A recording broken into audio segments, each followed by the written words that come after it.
Donc, la session numéro 4 devient la session numéro 3 et la session numéro 3 devient la session numéro 4. Donc, nous sommes ce matin dans la session numéro 4. La raison est bien simple.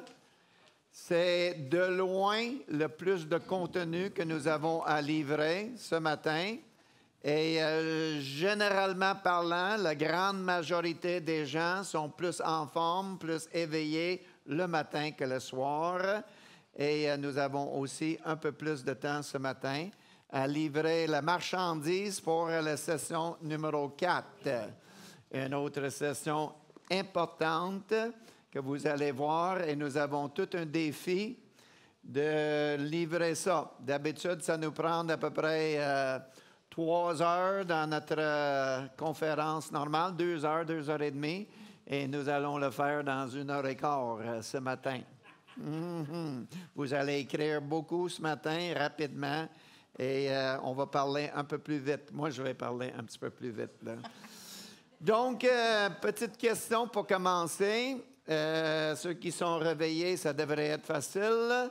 Quel est, d'après vous, le mot qui est le plus surutilisé dans la langue française? Levez la main. C'est tout le temps les marinots, là. Oui. Aimer, amour, amour, aimer. Utilisé à toutes les sauces, n'est-ce pas? J'aime Dieu, j'aime ma femme, j'aime le chocolat, j'aime les Canadiens, j'aime mon chien. J'aime. Ouais. Au moins, en anglais, nous avons des nuances. On peut dire love and like. Donc, I love God, I like chocolate. Il y a une nuance. Puis en grec, il y a 3 mots. Exactement. Il y a philéo, eros et agapé. Donc, 3 mots très distincts en grec. Donc, on voit les nuances entre des choses. Mais en français, c'est « j'aime ». Et je peux vous dire que les couples viennent nous voir en relation d'aide régulièrement. Ils sont très distancés, très déconnectés émotionnellement. Ça ne va pas bien. Et ils disent « et pourtant, on s'aime ». Et on dit, c'est vrai que vous vous aimez. Et vous vous aimez mal. On s'aime mal. We do not love well. Et ce matin, nous allons vous parler de tout le concept de l'amour.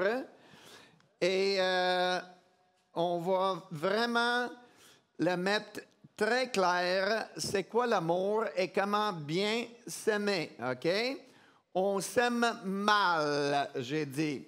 Ça me fait penser à la fameuse illustration où il y a un couple et le gars, il dit « Mais je devrais démontrer d'une façon concrète mon amour pour ma femme, n'est-ce pas? » Et comme la plupart des gars, il manque des idées, de créativité, mais il veut bien faire.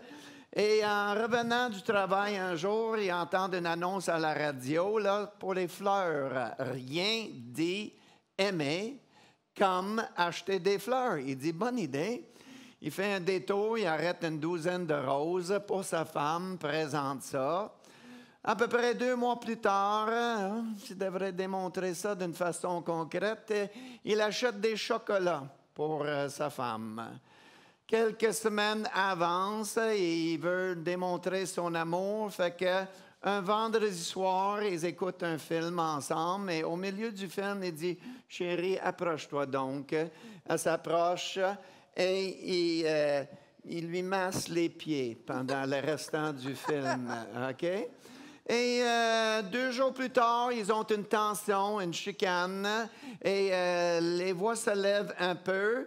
Et il dit, « Et tu apprécies même pas les choses que je fais pour toi, là.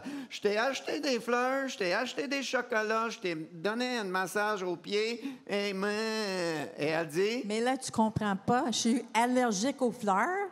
Je veux perdre du poids, je veux pas des chocolats, que j'haïs qu'on me touche les pieds. C'est à peu près ça. 3 prises. Question, mais les hommes, question.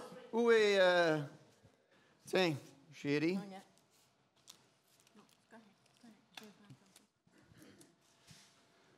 Question pour les gars.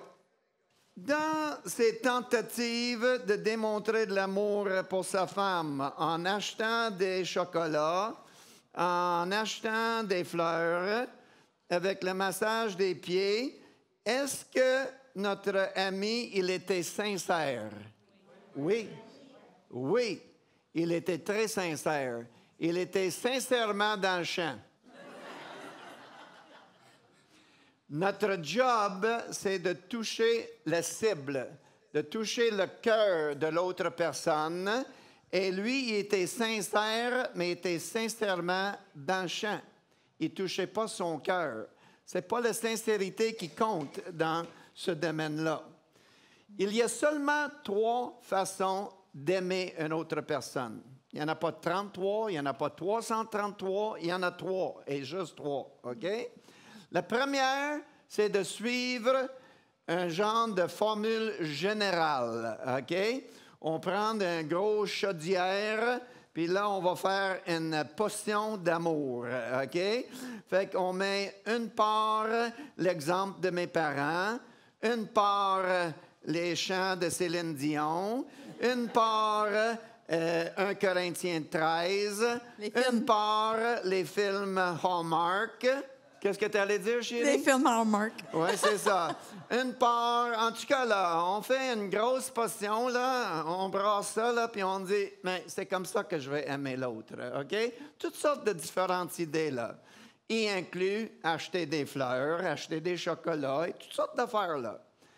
Et là, on essaie de dire à l'autre, mais je vais t'aimer de cette façon-là. Mais si on suit cette potion-là, généralisée, souvent, et très souvent, on va manquer la cible.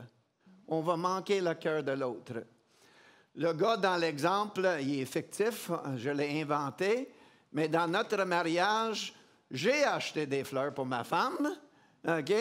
Quel mari sur la planète Terre ne s'est pas fait dire plusieurs fois « Nothing says love like flowers », OK? Achète des fleurs. Quand j'achète des fleurs pour ma femme... C'est ça. Il les avait achetées plusieurs fois et j'ai tenté de les garder pour une semaine, mais là, tu sais, ça ne dure pas longtemps, les fleurs, n'est-ce pas? Et là, j'ai demandé à un moment donné, j'ai dit, combien tu as payé pour ces fleurs-là? 65 $. Ouais. Là, j'ai dit, mais tu sais, je préférais avoir un certificat cadeau ou donne-moi les 65 $ que je puisse m'acheter un morceau de linge, des boucles d'oreilles, quelque chose qui va durer plus longtemps. Des pantalons hot comme ça, des là? pantalons. Oui, c'est ça, hein? C'est ça. Pour ma femme, les fleurs, c'est une perte de temps totale, OK? Et si je les achète, je manque son cœur. Notre fille, Jessica, elle est mariée avec Nick. Quand Nick achète des fleurs pour Jessica, elle flotte. Elle flotte pendant 2 semaines. Je te dis, ses pieds ne touchent même pas par terre. As-tu vu mes fleurs? À prendre une photo des fleurs, elle met ça sur Facebook. Là. Quand elle cuisine, elle a des fleurs à côté. Oh, qu'il m'aime. OK? Après le souper, là, elle met ça à côté du lit. Oh, qu'il m'aime. OK? Mais c'est le job de Nick de toucher le cœur de Jessica. Et c'est mon travail de toucher le cœur de Cathy. Et on s'aime d'une façon différente. On ne peut jamais réussir avec une formule générale. Deuxième façon, aussi inefficace, c'est de déterminer ce qui est l'amour pour moi, donc l'encouragement. OK? Ça, c'est l'amour pour moi. Pour Jerry Kramer, là, l'encouragement, c'est super important, les paroles d'encouragement. Donc, on détermine ce qui est l'amour pour nous, et là, on le donne à l'autre en dose industrielle. Est-ce que ça va marcher? Non, parce que ça, c'est pas son langage d'amour. Ça, c'est mon langage d'amour. Mais puisque c'est l'amour pour moi, je pense que ça devrait être l'amour pour tout le monde et on le donne à l'autre. Et encore une fois, on manque la cible, n'est-ce pas? Le troisième et la seule façon efficace, c'est de déterminer chacun pour soi ce qui est l'amour et de lui donner ça. Est-ce que vous avez entendu l'enseignement ou lu le livre Les 5 langages de l'amour? Si vous avez entendu ça, bon livre, bon enseignement. C'est semblable, ce qu'on va vous livrer ce matin, semblable à ça, mais on ose dire meilleur. Beaucoup meilleur parce que c'est beaucoup plus spécifique. Les langages de l'amour commencent à aller dans la bonne direction, mais c'est encore un peu général. Chaque personne doit déterminer pour soi ce qui est l'amour, éduquer l'autre, et ensuite, c'est ça qu'on donne. Dans notre thérapie, le mercredi, Larry m'a regardé dans le blanc des yeux, puis il a dit, « Est-ce que tu réalises, Jerry, que ton comportement quotidien fait violence sévère aux besoins émotionnels de Cathy, à ce qui est l'amour pour Cathy. Cathy a besoin d'honnêteté et franchise. Cathy a besoin d'être importante et chérie, et ton comportement passe outre de ça. » J'ai regardé dans le blanc des yeux, puis j'ai dit, « Comment tu sais c'est quoi l'amour pour ma femme? » Tu l'as rencontré avant-hier, ça fait 27 ans que je suis marié avec. Il a dit, lundi, elle a raconté son histoire de vie pendant 3 heures de temps. J'ai dit oui. Il a dit, j'ai écouté soigneusement. J'ai dit, ça veut dire que je n'écoute pas ma femme. Il a dit, oui. Il a dit, j'ai dit, ça veut dire que je ne connais pas vraiment ma femme. Il a dit, c'est ça. On doit déterminer ce qui est l'amour pour soi, éduquer l'autre et ensuite, avec une attitude de serviteur, livrer ça, toucher le cœur de la cible. Dans ce processus-là, le mercredi, dans notre thérapie, Cathy m'a expliqué ceci, dans ces mots-là. J'ai dit, Jerry, voici mon cœur, voici qui je suis, voici comment tu peux m'aimer. Et c'est ça. Et j'ai donné les points d'action concrets à ça. Donc, elle m'a expliqué ce qu'était l'amour pour elle. Et moi, après des années de suivre une formule générale, après des années d'être sincèrement dans le champ, elle m'a expliqué, ça c'est l'amour pour moi, est-ce que tu peux m'aimer de cette façon-là? C'est pas rocket science, c'est pas bien compliqué. Et pourtant, il y a beaucoup de couples qui suivent la première ou la deuxième façon, on s'aime mal. Est-ce que vous êtes encore avec moi? Oui? On s'aime mal. Donc, on va vous montrer un peu comment ça se fait. On l'a appelé dans vos notes « Amour / répondre aux besoins émotionnels de l'autre ». Comment répondre aux besoins émotionnels de l'autre? On veut commencer en vous donnant une base ou une fondation scripturaire pour tout cet enseignement-là, parce que certaines personnes qui entendent cet enseignement ou qui entendent juste le titre sans avoir le contexte ou l'enseignement complet, ils disent « Ah, peux-tu m'aimer de cette façon-là? Peux-tu répondre à mes besoins émotionnels? » Que ça sonne pas mal égoïste, l'affaire-là, OK? Et je veux que tu m'aimes comme ça, là. Et je peux vous garantir qu'il n'y a rien d'égoïste du tout dans la notion qu'on va vous enseigner. Au contraire, la clé, c'est que les deux deviennent serviteurs l'un de l'autre. Et dans une attitude de serviteur, on tendre à donner de l'amour à l'autre. On va vous montrer quelques passages scripturaires. Cathy, hop. En passant, je ne sais pas c'est qui est à l'écran là, ce matin, là, en vedette. Là, ça, c'est il y a très longtemps. Cathy a l'air d'avoir à peu près 13 ans là-dessus. Là. Elle a trouvé la robe de sa mère et elle a mis pour jouer aux poupées avec ça. Elle a l'air très jeune. Philippiens chapitre 2, verset 4. Ça dit ceci, que chacun de vous, au lieu de regarder à ses propres intérêts, regarde aussi à ceux des autres.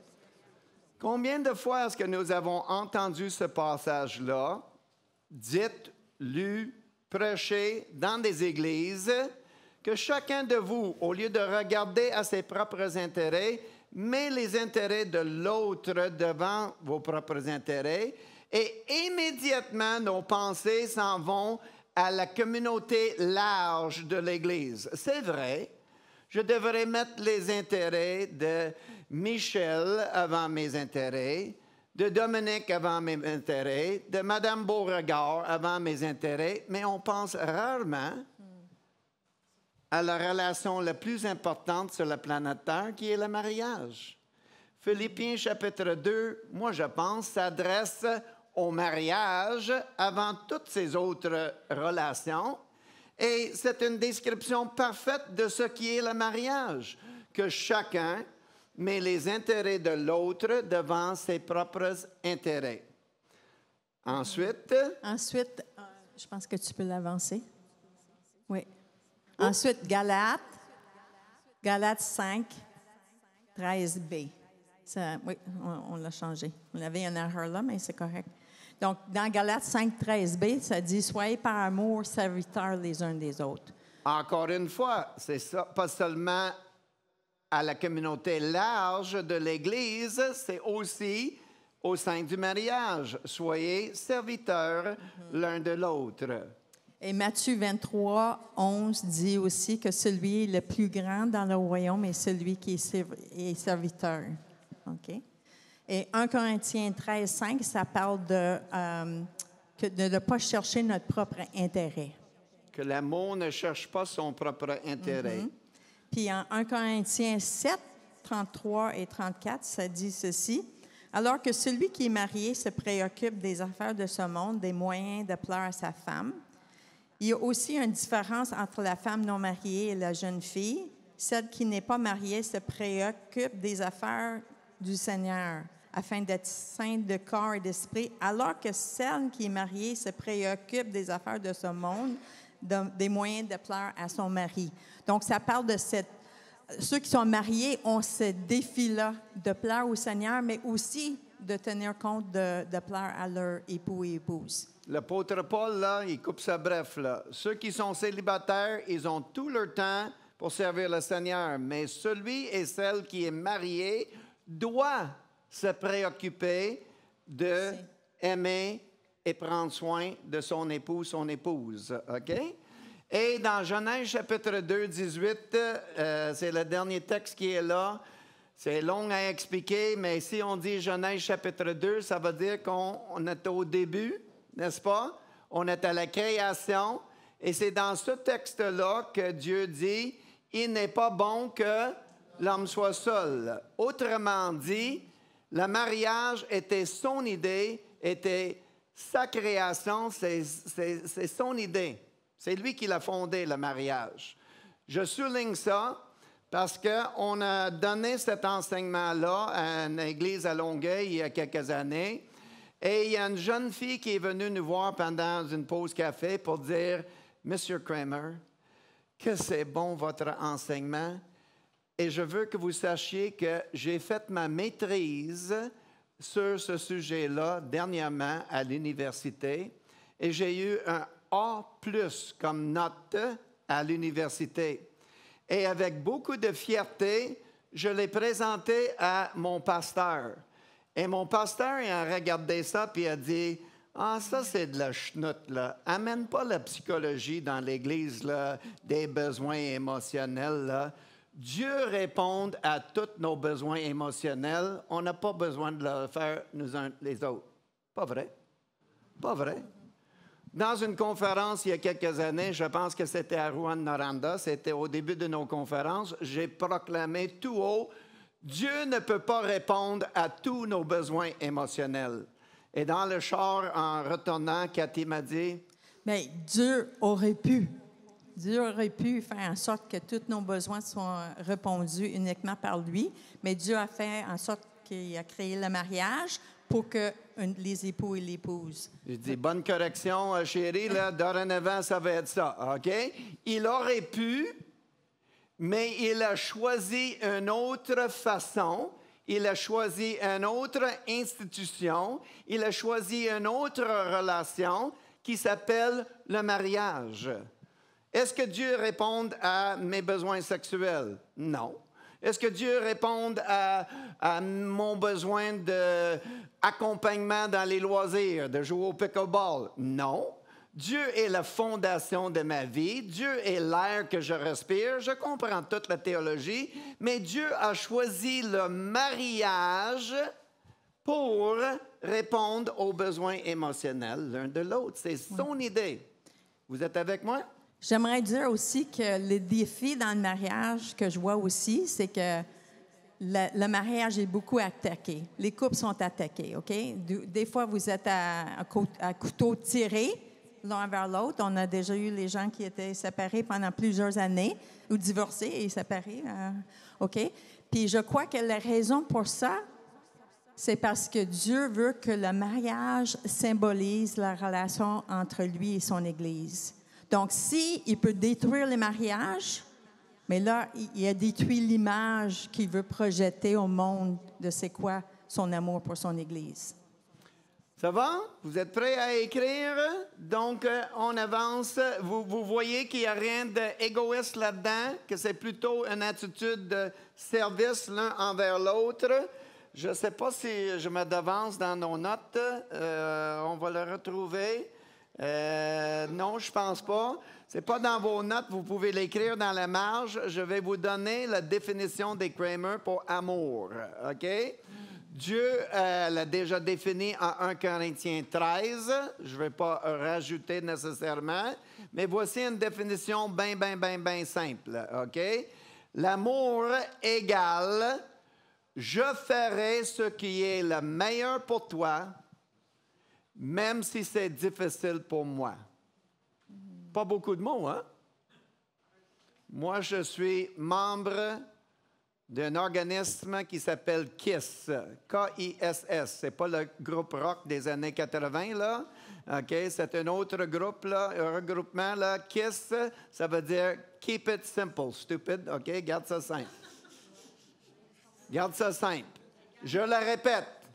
Amour égale je ferai ce qui est le meilleur pour toi, même si c'est difficile pour moi. Il n'y a rien d'égoïste là-dedans.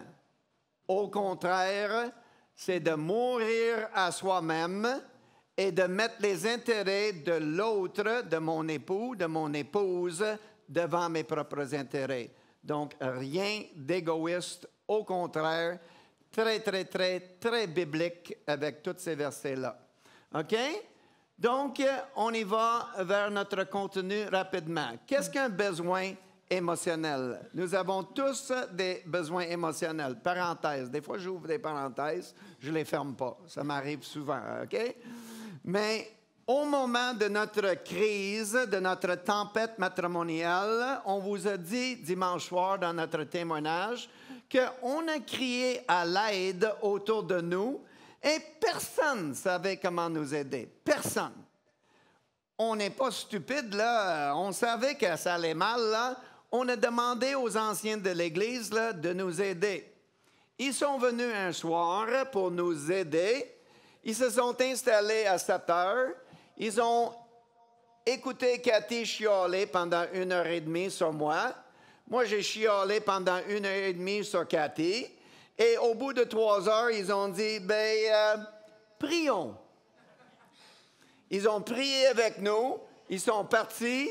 Puis ils ont mis un petit band-aid là, sur une plaie, là. On saignait à mourir, là. Puis ils sont partis, là. Ils n'avaient aucune idée comment nous aider. On a demandé à d'autres personnes. En thérapie, nous apprenons c'est quoi un besoin émotionnel et comment répondre aux besoins émotionnels l'un de l'autre.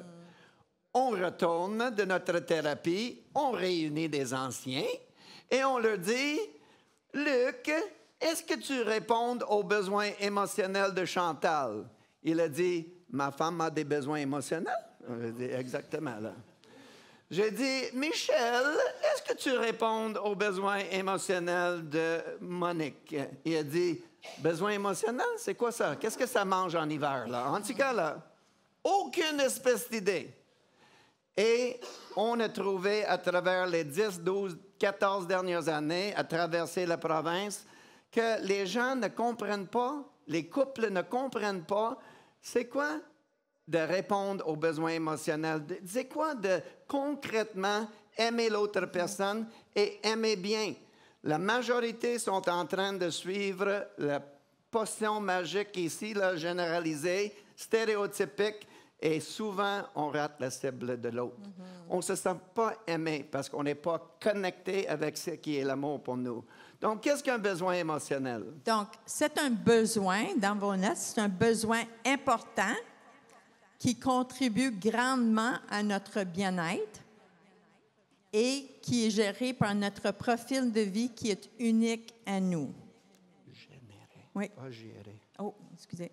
Un besoin important qui contribue grandement à notre bien-être et qui est généré par notre profil de vie qui est unique à nous.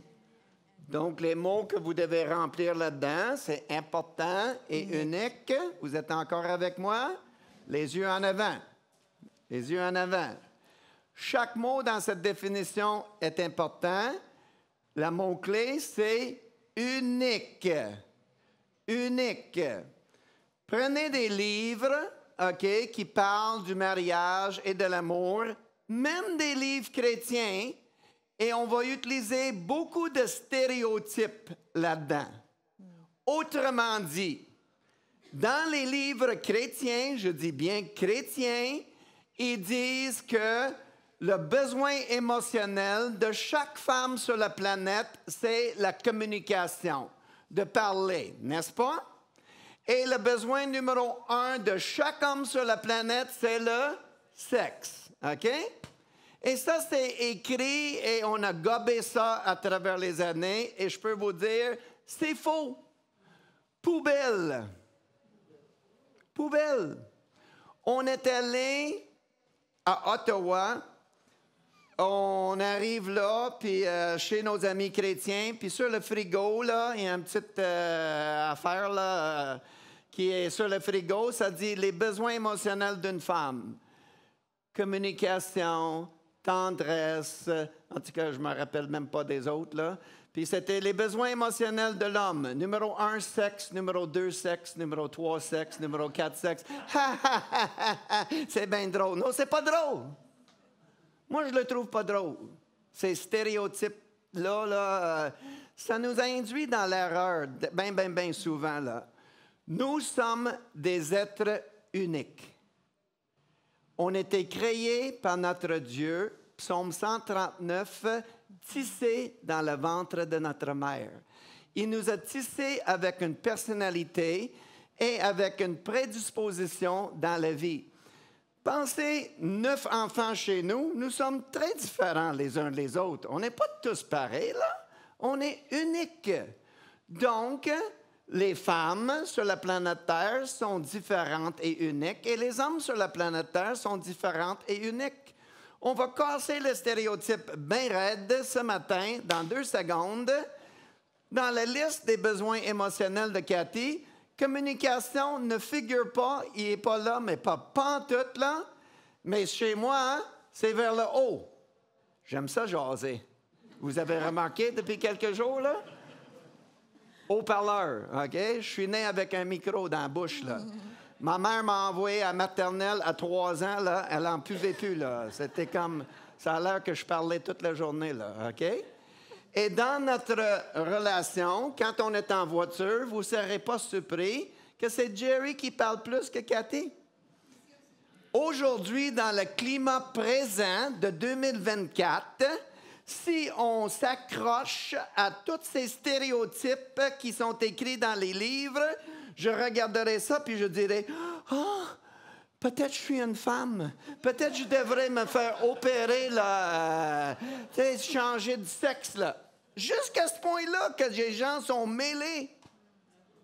Quand on suit des stéréotypes, vous êtes unique et vous avez le droit d'être vous-même.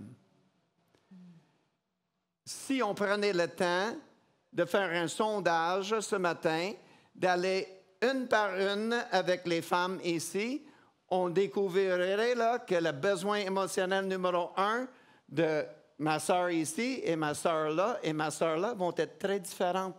Donc, comment est-ce qu'on peut dire que chaque femme a le même besoin émotionnel? Ce n'est pas vrai. Donc, comme j'ai dit tantôt, les 5 langages de l'amour, c'est bon. Ce matin, on va faire pour vous une robe, madame, qui est faite sur mesure. OK? Pas acheter one size fits all chez Walmart, là, OK, à 9,99 sur la rack à rabais, mais plutôt en Italie avec le meilleur tailleur, là, fait sur mesure. OK? Et c'est exactement comme ça qu'on devrait le faire. OK? Donc, un besoin important qui contribue. Autrement dit, quel est ton prénom? Christina. Christina, dis-moi qui tu es. Dis-moi, c'était quoi ton enfance? Dis-moi, est-ce que vous étiez 9 enfants ou tu étais enfant unique? Est-ce que ton père était présent, aimant, tendre, chrétien, ou est-ce qu'il était un homme absent, violent? Est-ce que tu es né sur le champ missionnaire aux Zaïre ou est-ce que tu es né en centre-ville de Montréal, Atwater, puis, OK? Dis-moi qui tu es, quelle était ton enfance, dis-moi ton histoire, et moi, je vais te dire c'est quoi tes besoins émotionnels. Nos besoins émotionnels sont générés par nos expériences, notre personnalité, notre enfance et un ensemble de choses. Vous êtes encore avec nous? On continue. Donc, la prochaine question, c'est pourquoi est-il si important d'avoir nos besoins émotionnels comblés?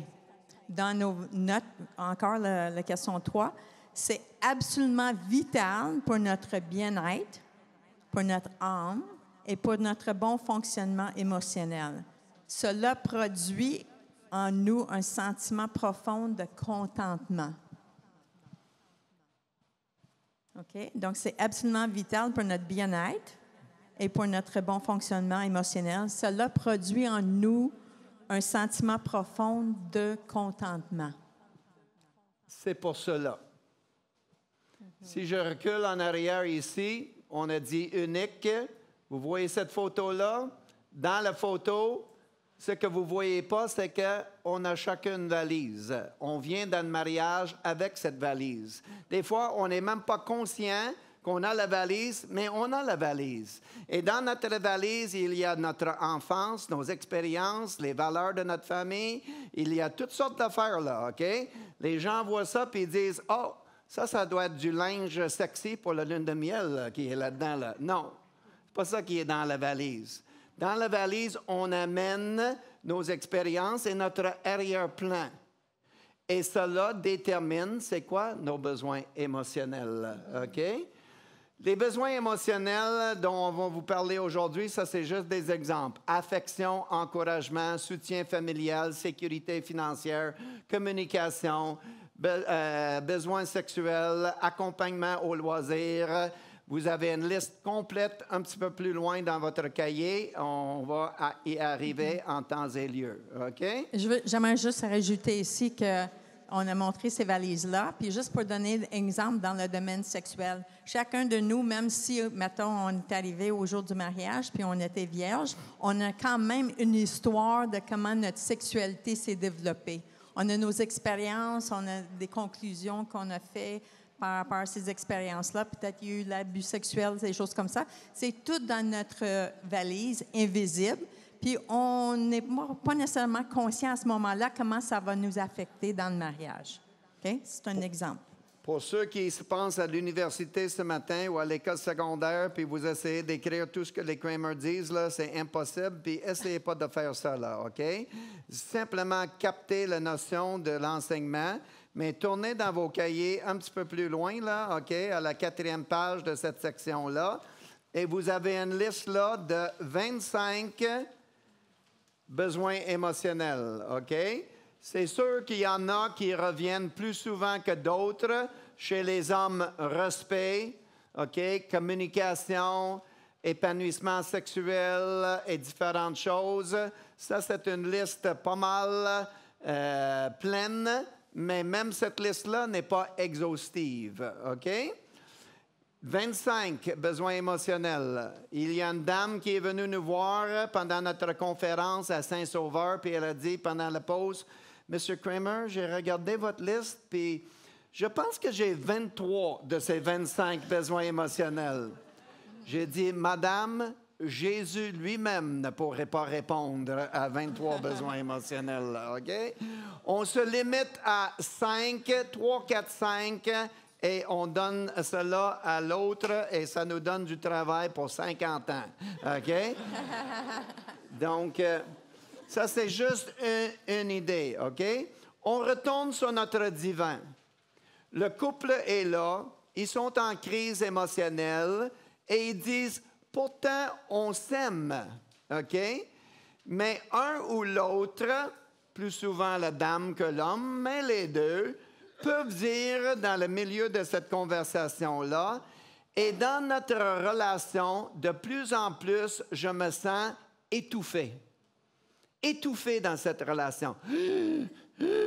OK? Qui va introduire le prochain point, OK? Vous lisez dans vos notes, là. Cathy, je suis ici, OK? Yeah. Vas-y. Yeah. So, de répondre à nos besoins émotionnels de notre époux ou épouse, c'est comme de lui donner de l'oxygène pour son âme. C'est si important que ça. C'est un mot qu'il faut saisir et garder. L'oxygène. C'est de donner de l'oxygène pour l'âme de l'autre personne. Mon besoin émotionnel numéro 1, c'est de l'encouragement. De l'encouragement. Ce n'est pas le sexe, c'est l'encouragement. Besoin numéro 1. Est-ce que c'est absolument important de savoir pourquoi c'est notre besoin émotionnel? Non. Nous autres, dans notre relation d'aide, on ne dit pas aux gens, prenez la position de fœtus, puis retournez en arrière, là. On ne fait pas ça, là, OK? C'est pas nécessaire. Mais des fois, 2 plus 2 égale 4, puis c'est pas bien compliqué, là. Si je regarde ma vie en arrière, 9 enfants, papa, il travaillait très fort parce qu'on n'était pas riche, OK? Et il travaillait pour que je puisse avoir un gant de baseball ou des nouveaux pantalons. Et j'apprécie ce que papa faisait. Mais papa n'était pas présent dans ma vie pour m'encourager dans mes games de baseball. Je suis fier de toi, fiston. Maman était une dame très critiqueuse, OK? Et j'ai reçu très peu d'encouragement dans ma vie. Donc, il y a un manque dans mon cœur et ça, c'est l'amour pour moi. Quand je suis allé à l'école secondaire et mon professeur d'éducation physique a dit « Jerry, je t'aime comme athlète, tu es tout le temps, tu grouilles, tu te donnes à 100%. » C'était de l'oxygène. Déjà à ce moment-là, à 14 ans, OK, venant d'un autre homme, de l'amour. Non, ce n'est pas l'homosexualité, c'est l'amour. L'amour, il a connecté avec mon âme. Et plus tard, dans cette relation ici, je dis à Cathy, l'encouragement, c'est numéro 1, c'est de l'oxygène. Vous êtes avec moi? OK. Si c'est de l'oxygène, le contraire est aussi vrai, n'est-ce pas? Donc, c'est comme nous avons un tube d'oxygène. Vous avez déjà vu ça, des gens avec un bonbonne d'oxygène, là? Vous avez déjà vu ça? Mais c'est ça, on a une bonbonne invisible, chacun de nous, et on a besoin de cet oxygène-là. Et quand on n'aime pas l'autre personne de la façon qu'ils ont besoin d'être aimés, c'est l'équivalent de piler sur le tube d'oxygène de l'autre, n'est-ce pas? Pourquoi les gens disent sur notre divan, je me sens étouffé? Parce qu'il manque d'oxygène, tout simplement. Je vais aller plus loin. On est des adultes ici, les parents, OK? C'est l'éducation chrétienne ce matin. Non, tu n'as pas besoin de boucher les oreilles, là, OK? On va en parler plus vendredi de ce sujet-là. Mais si on ne donne pas l'oxygène à notre époux, notre épouse, et ensuite une personne du sexe opposé leur donne exactement ce que ça leur prend, on est sur un terrain dangereux. Et cela arrive de plus en plus dans notre société, n'est-ce pas? On va l'expliquer plus jeudi ou vendredi, plus loin dans la semaine, OK? De l'oxygène. Donc, vous voyez tout ça filer sur l'écran, puis vous dites, « Wow, c'est beau ça, OK? » On veut vous montrer un exemple complet des besoins émotionnels. Donc, ça, on ne l'a pas, Cathy, c'est correct. Voici les besoins émotionnels de Cathy. Elle a découvert ça en counseling, en Ontario, et dans les semaines et les mois à suivre.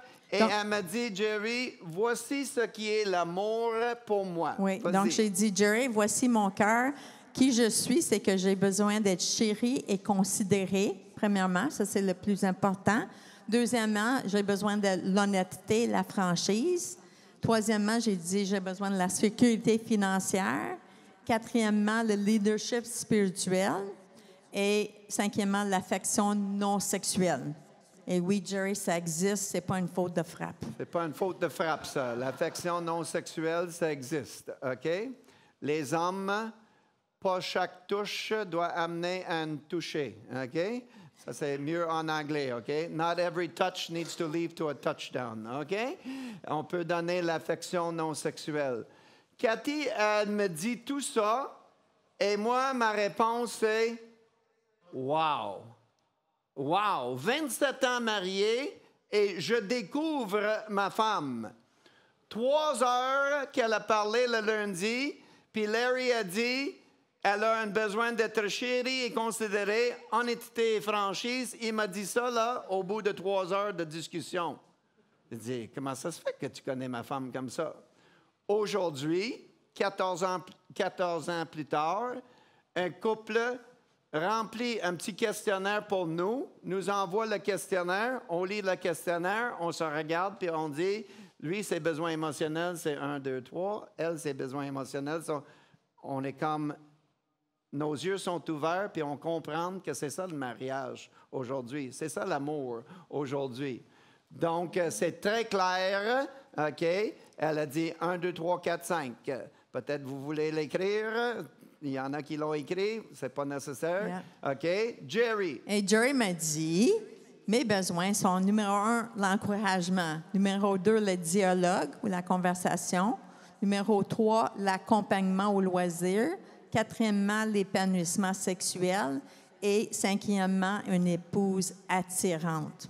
Voilà ma liste au complet. Comme je dis, conversation est sur ma liste. C'est même pas sur la liste de Cathy. Et si vous étiez là il y a 12 ans, vous aurez remarqué, mais peut-être vous n'avez pas retenu ça, que l'épanouissement sexuel était plus haut sur la liste des besoins émotionnels. C'était peut-être la première. Non, le deuxième. Vous avez tout compris, là. OK? C'est encore sur la liste, mais ça descend de rang. OK? Donc, vous voyez ces listes-là, OK? Cathy, être considérée et importante, honnêteté, franchise, sécurité financière, Jerry, encouragement, conversation.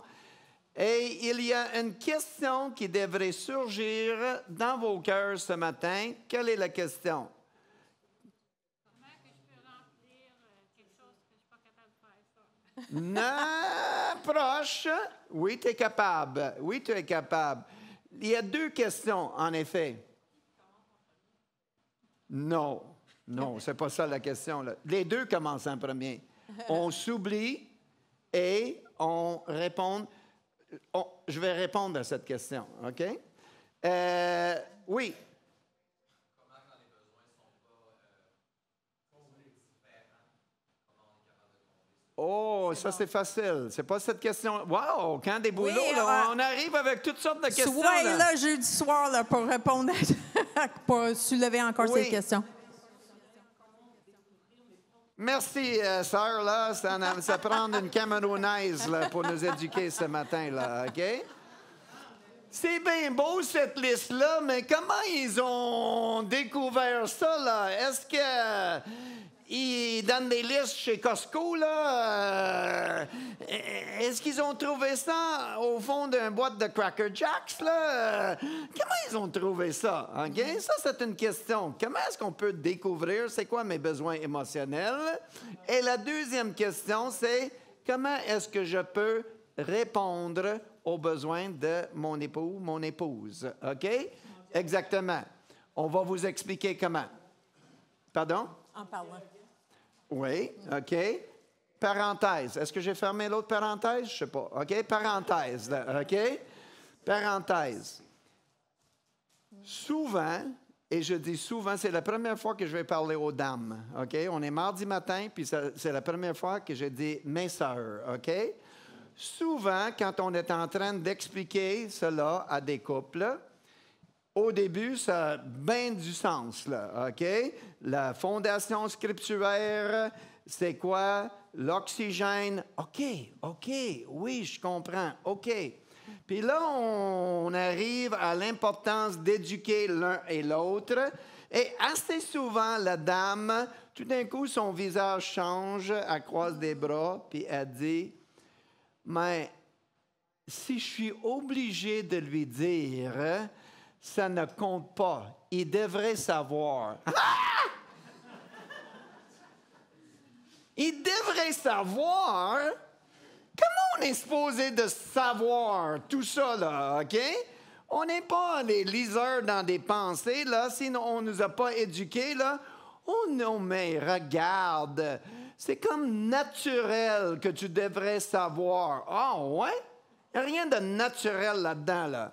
Quand on a quitté, là, vous avez vu ce jeune couple-là, 20 ans, quitter l'Église, là, on a quitté, tout le monde a dit, que Dieu vous bénisse, multipliez-vous, soyez heureux, OK? Mais il n'y avait personne qui a donné un manuel, OK? Qui a dit, Kathy Kelly Kramer, OK? Personne ne m'a donné un manuel. J'ai un manuel pour ma voiture. J'ai un manuel. Ben oui. La lumière rouge s'allume. Oh oui.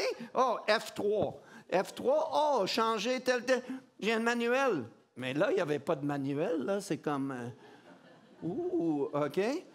Mais les gens disent, non, mais regarde. Dans les fréquentations, vous avez appris à vous connaître. Puis dans les fréquentations, mais vous avez découvert ça. Ah oui? Check bien mon français. Mon nez. Mon nez. Les fréquentations chrétiennes, savez-vous c'est quoi les fréquentations chrétiennes? Les deux mettent des gants blancs. Les deux se mettent tout le temps là, dans la meilleure posture, OK? Et on est artificiel au bout, là, OK? Il rate pas, il pète pas. Il n'y a personne qui rate, il n'y a personne qui pète, là, OK? Et on est vierges tous les deux et on se marie, puis on est supposé de savoir tout ça. On ne peut pas savoir. On doit éduquer l'un et l'autre. Si vous êtes ici ce matin et vous êtes mariés depuis 10 ans, 25 ans, 40 ans, ce n'est pas trop tard. Nous autres, on l'a appris après 27 ans de mariage et ça a révolutionné, ça a transformé notre relation, à savoir comment aimer l'autre. Donc, comment est-ce qu'on peut découvrir nos besoins émotionnels? Donc, il y a deux façons.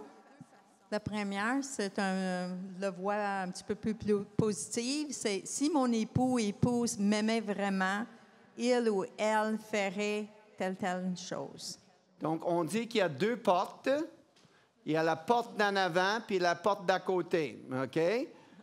Un, c'est positif, l'autre est négatif. Nous autres, on s'en fout si vous rentrez dans la maison par la porte en avant ou la porte de côté, en autant que vous rentrez dans la maison. OK?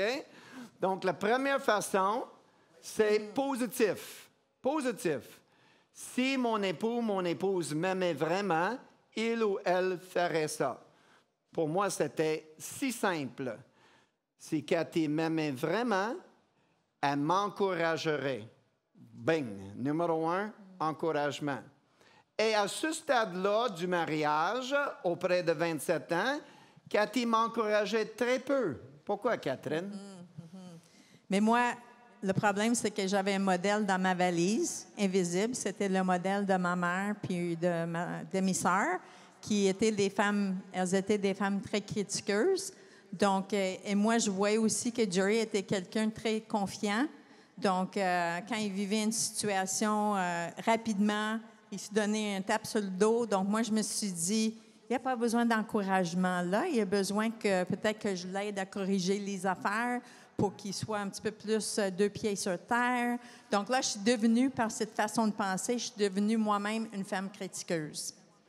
Puis si on suit l'exemple de tantôt, et cela est arrivé, on est transparent avec vous, dans notre année de crise, quand je manquais beaucoup d'oxygène et je de plus en plus conscient que je manquais d'oxygène, je rencontrais d'autres dames, soit à l'église, soit dans les contextes de non-chrétiens de Balmol, qui donnaient beaucoup d'encouragement, mais mon cœur était dans une position très dangereuse. Je parle à des adultes ce matin et je vois que vous cochez la tête. Si mon épouse m'aimait vraiment, il ou elle ferait tout simplement. Deuxième façon. Oui, c'est de cette façon-là que nous autres, nous avons trouvé nos besoins émotionnels. C'est identifier les choses, comportements, paroles ou attitudes que ton époux ou épouse fait ou ne fait pas, OK, qui te blesse, qui te désappointe ou t'irrite. Mets un X sur cette situation-là, creuse un peu, puis en dessous de cette irritation-là, il va probablement avoir le besoin.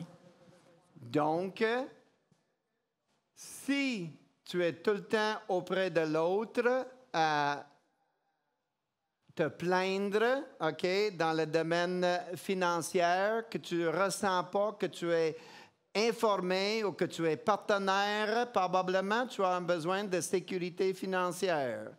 Un homme qui est tout le temps auprès de sa femme, il me semble que c'est juste une fois par mois qu'on fait l'amour et j'aimerais ça que ça soit plus souvent. Tu as un besoin dans ce domaine-là.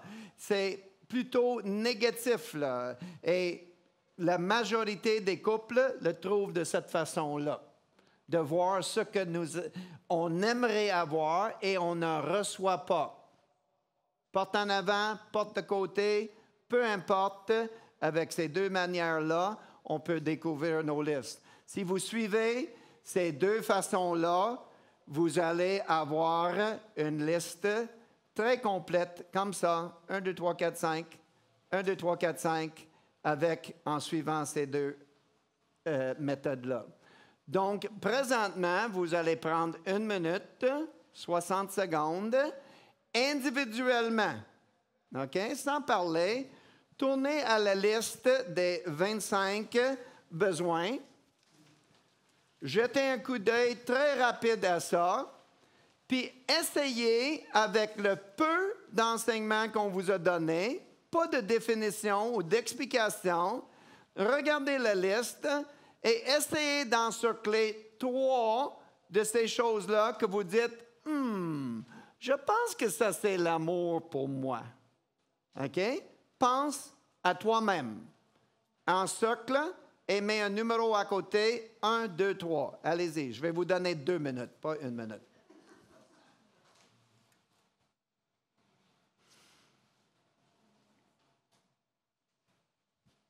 I think we're making good time. We're not giving all the examples. This is all that we got left, right? Yeah. And we will do a lot of explanation here. We can't. No, I know that. We've already done this. And we won't even do this. Yes, we've done this like you did it before. Ça va bien.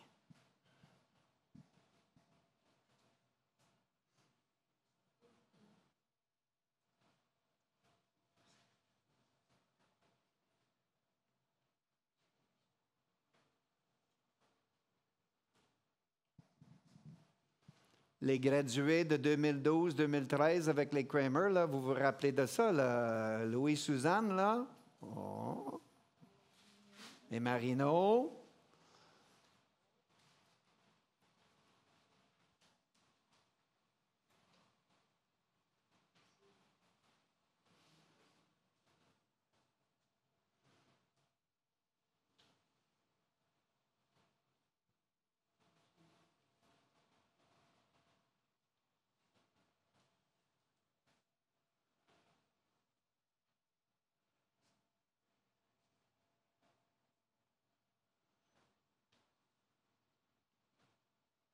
OK? On réalise que c'est rapide ce matin. Combien de personnes ont réussi à trouver 2 ou 3 choses puis les encercler? Levez la main. Facilement 2/3 des personnes. OK? Allez dans vos notes où c'est marqué à l'autre page, juste en dessous, là, mes besoins émotionnels. Vous voyez ça? Écrivez 1, 2, 3. Transposez ce que vous venez de faire sur cette ligne-là. Mes besoins émotionnels. Si c'était Jerry qui écrivait, il dirait 1, encouragement, 2, conversation, 3, accompagnement au loisir. Vous, vous écrivez pour vous.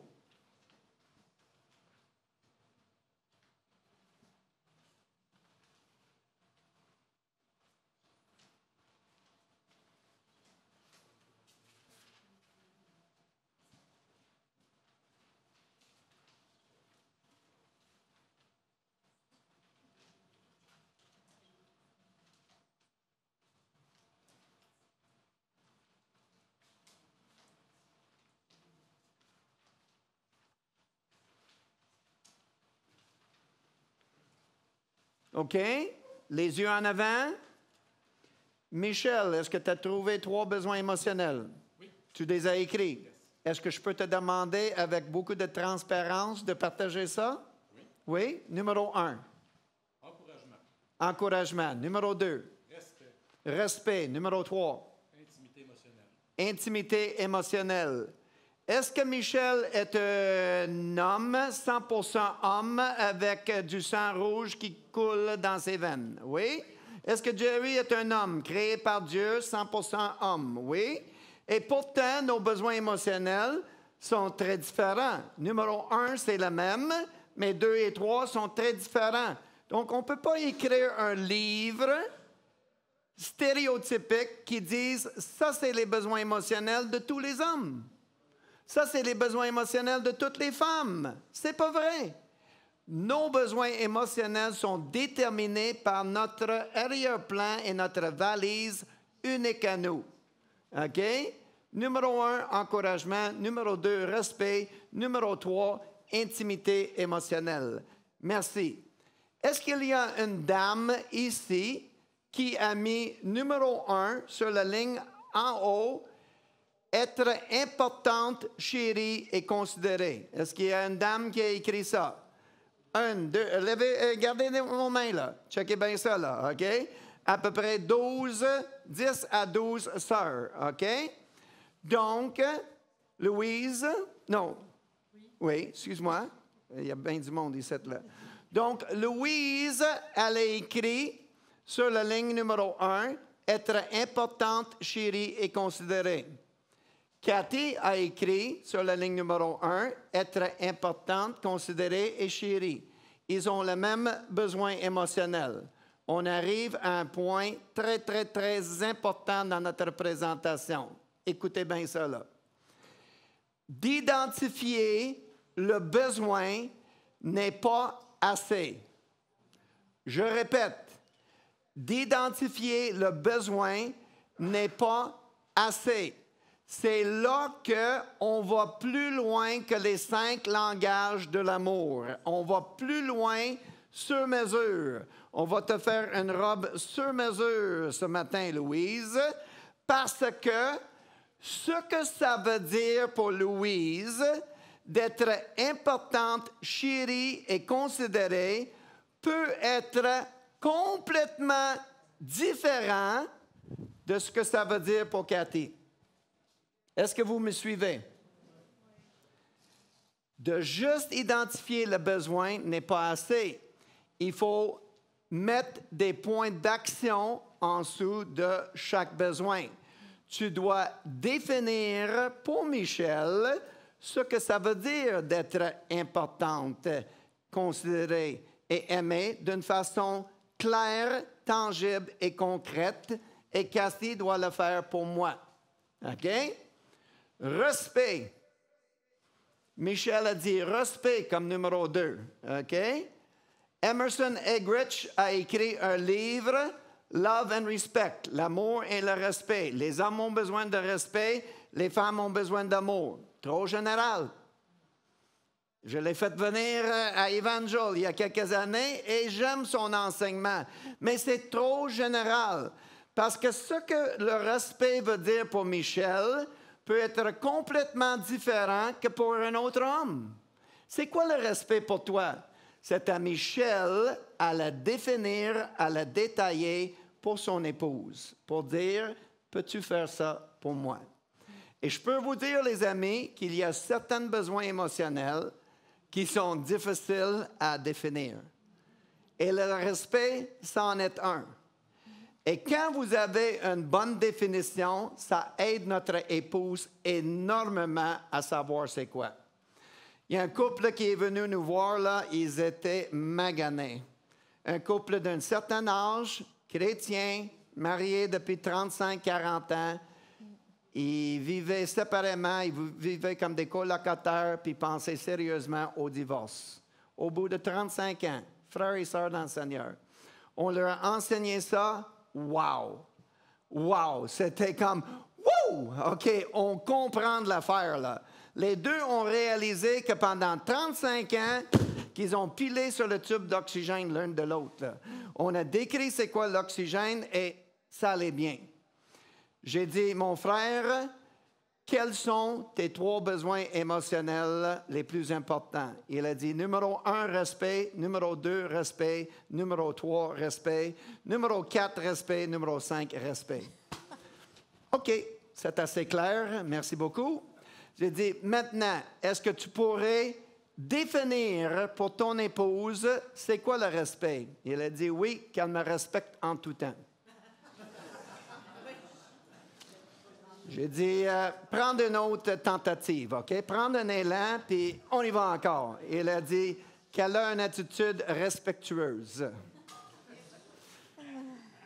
Au baseball, ce serait 2 prises, là, OK?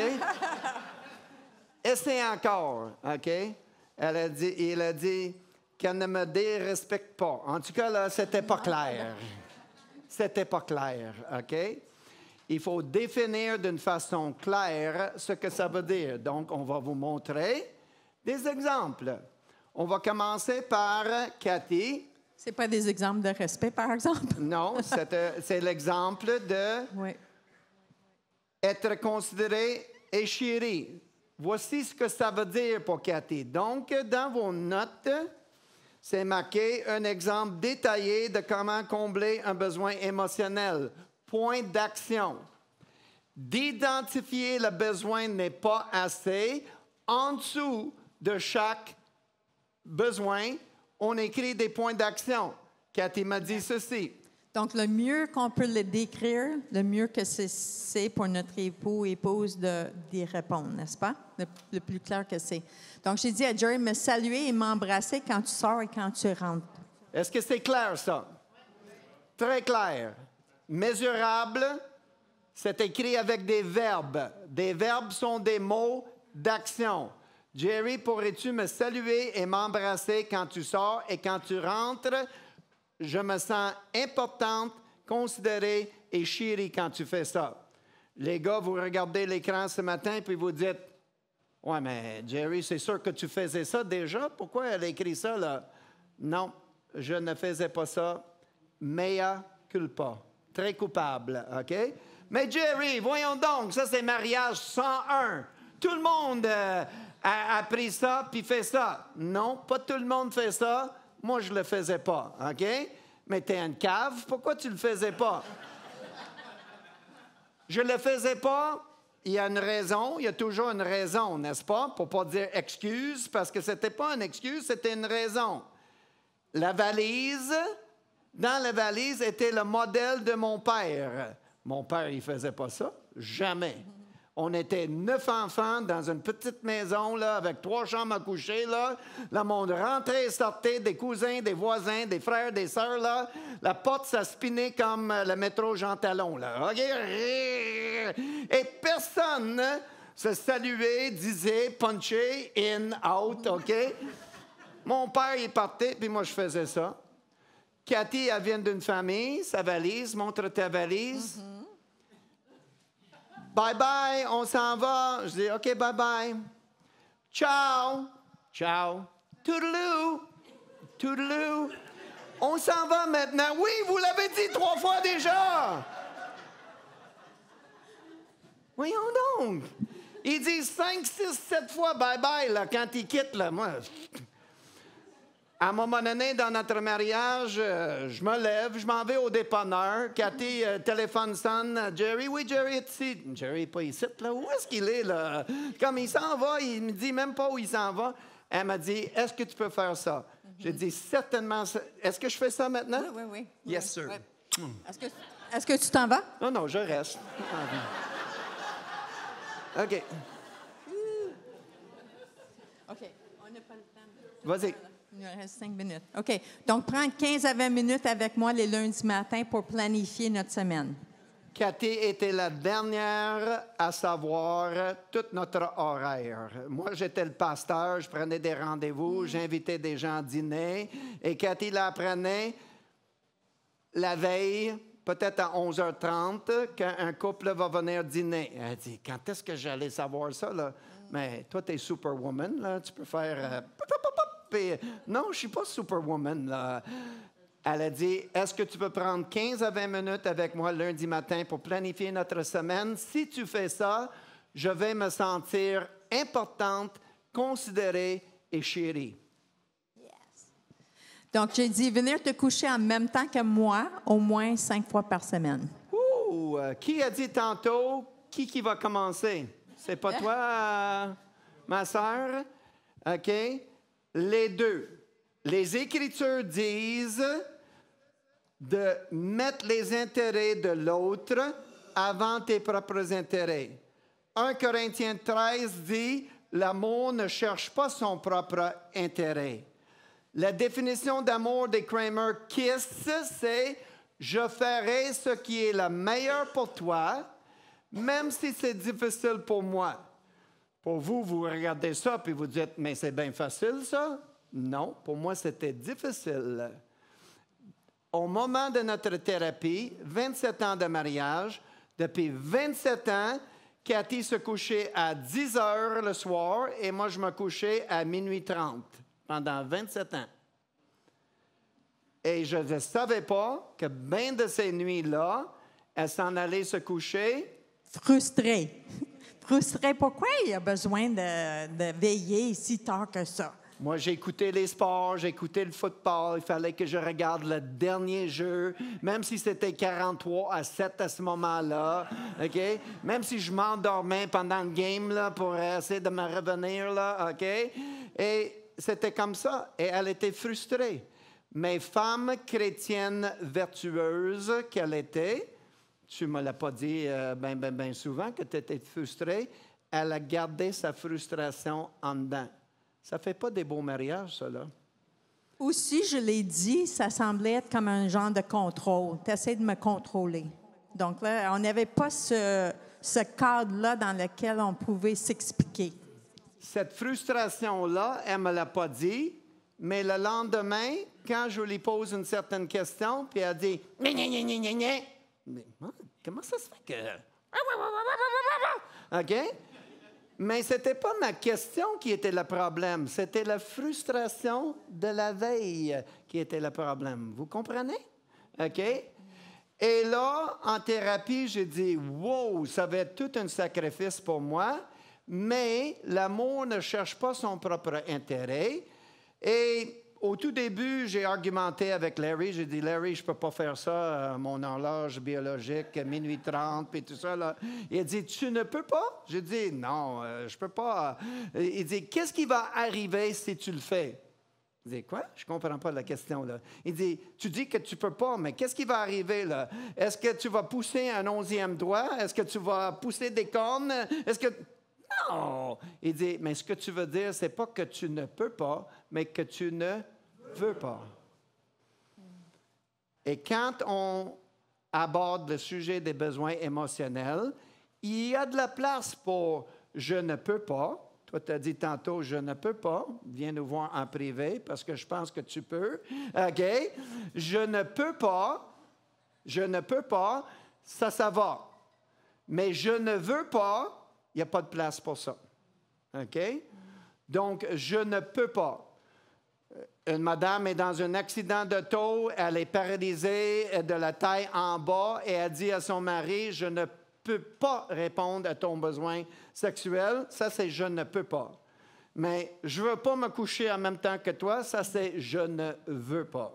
OK? Et il n'y a pas de place pour ça. Et depuis notre thérapie, on se couche ensemble régulièrement. C'est marqué au moins 5 fois par semaine. Ça veut dire que j'ai 2 soirs de lousse, les gars, là. Je planifie mes games de football, là. OK?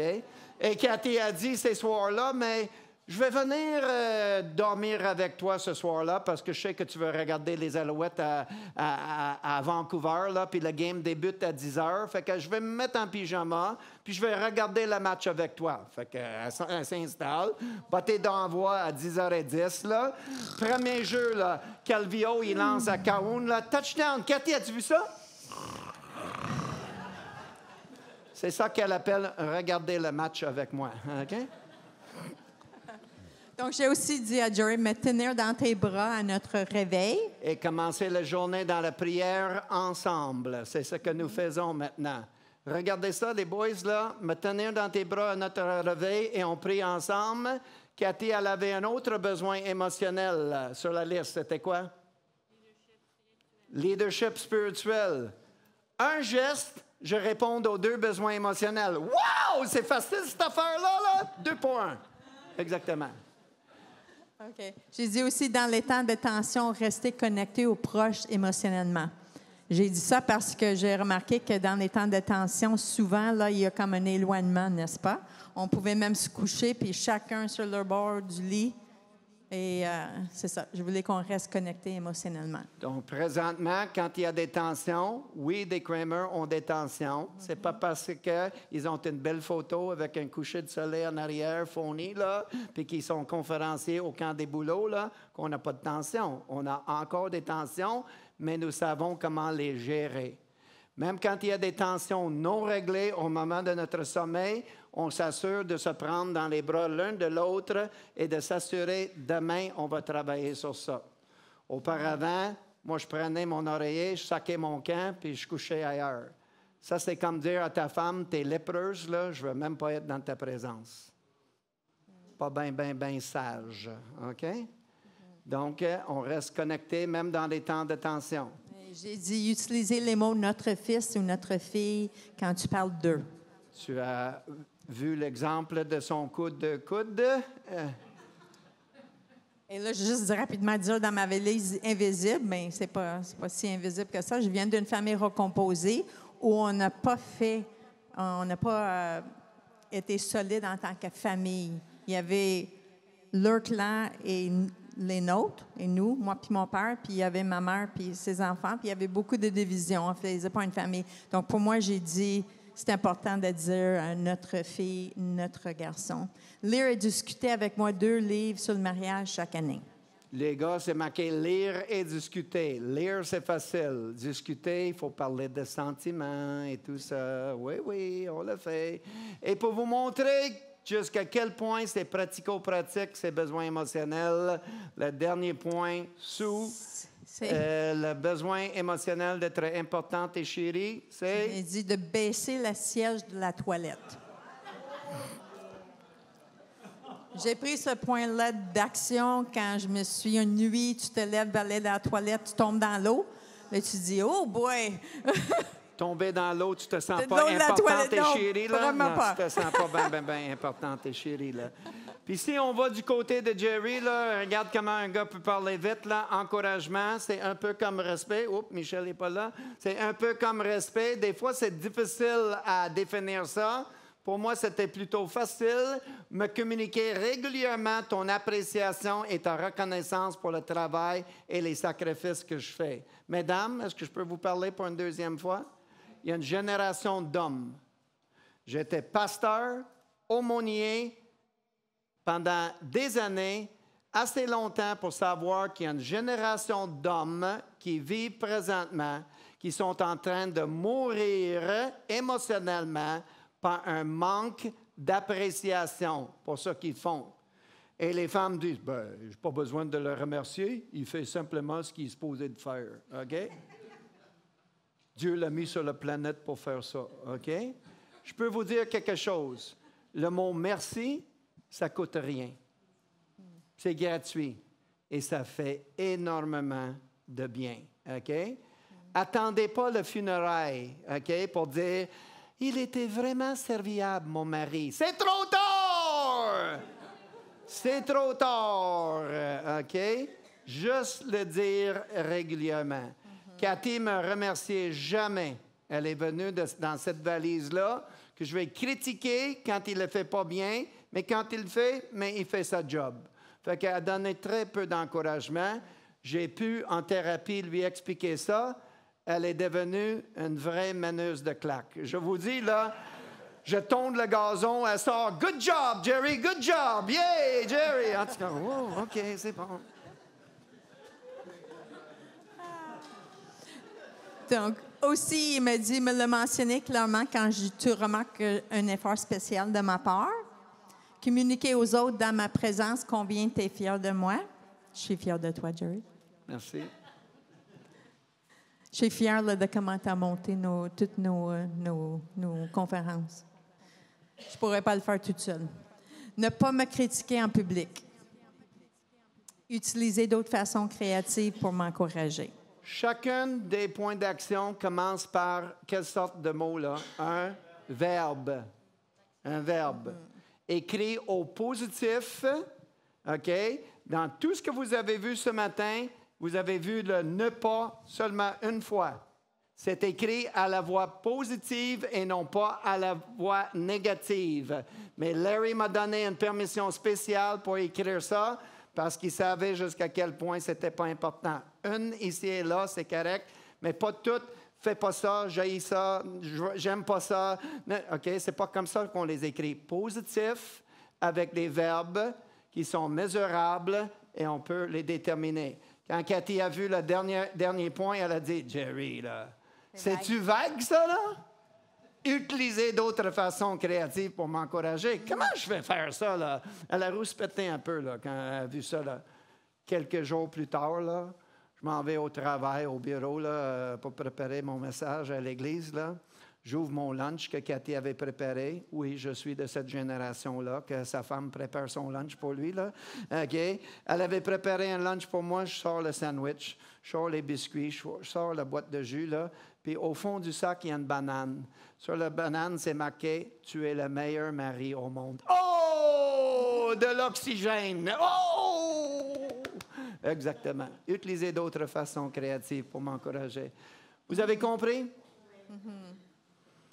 Votre travail, c'est de prendre vos 3 ou 5 besoins émotionnels et cette semaine, si possible, sinon au début de la semaine prochaine, d'écrire des points d'action en dessous. Ensuite, Laura, je te nomme parce que tu as posé la question. Qui commence? C'est une bonne question. Ça, c'est la liste de Cathy et ça, c'est ma liste à moi. En thérapie, nous avons écrit nos listes, OK? Moi, j'ai dit encouragement. Cathy a dit être importante et chérie avec des points d'action. Une fois que la liste est écrite, qu'est-ce qu'on fait? On le donne à l'autre. On échange des listes et moi, j'ai seulement la liste de Cathy devant mes yeux. Je regarde simplement à ça. Et chaque matin, je me lève et je prie. Seigneur, donne-moi la force, la sagesse, la patience et l'amour nécessaire pour aimer Cathy de cette façon-là. Et je peux vous dire là, que depuis 14 ans, là, j'ai plus besoin de la liste, là, OK? C'est gravé sur mon cœur. Et si jamais je me fais frapper par un autobus et je suis dans un coma pendant 3 ans et je me réveille tout d'un coup, 3 ans plus tard, à mon réveil, je vais dire être chérie et importante, honnêteté et franchise, leadership spirituel, parce que je médite chaque jour sur ce qui est l'amour pour Cathy et vice-versa. Et avec cela, un mariage qui était proche du divorce est devenu un mariage en santé et épanoui. Je répète, dans beaucoup de couples au Québec, on n'a jamais entendu parler de cette affaire. Vous êtes encore en train de suivre une formule générale et cela mène à manquer le cœur de l'autre. Avec l'enseignement qu'on vous a donné ce matin, on vous a donné tout ce qui est nécessaire pour être bullseye et devenir des Guillaume Tell, des lovers fantastiques à toucher le cœur de l'autre. Ça va? On va prier, s'il vous plaît. Cathy, peux-tu prier? Bon Père Céleste, on vient devant toi. On sait que cet enseignement, c'est bon, mais aussi c'est un défi pour nous parce que dans notre chair, on n'a pas la force. Souvent, on n'a pas la force pour aimer l'autre personne comme tu veux qu'on l'aime, comme ils ont besoin d'être aimés. C'est pas toujours évident. Donc, je te prie, Seigneur, de fortifier chaque couple, de leur donner la motivation d'aimer leur époux ou épouse comme toi, tu veux qu'ils les aiment et comment ils ont besoin d'être aimés. Donc, merci, Seigneur. Et donne-leur aussi la sagesse à pouvoir faire cette introspection pour qu'ils puissent savoir c'est quoi l'amour pour soi, pour qu'ils puissent éduquer leur époux et épouse. Donc, fortifie-les, Seigneur, cette semaine et dans les semaines à venir à pouvoir faire cette éducation l'un envers l'autre. Au nom de Jésus. Amen. Amen.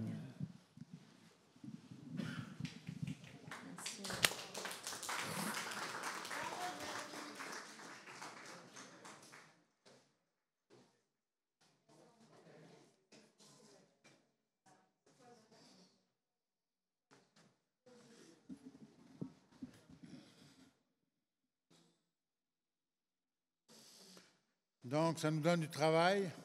Hein? Il est midi moins 20, on dîne à midi et demi, hein, right? Donc, je sais qu'il va y avoir toutes sortes d'activités, on va faire les annonces dans quelques minutes, là, mais ça nous donne quand même 45 minutes pour remplir ces choses, ces moyens d'action. Je trouve que c'est pratique et pratico-pratique. C'est comme l'épître de Paul aux Éphésiens. Pratique, pratico-pratique. Levons-nous pour chanter un dernier chant juste avant les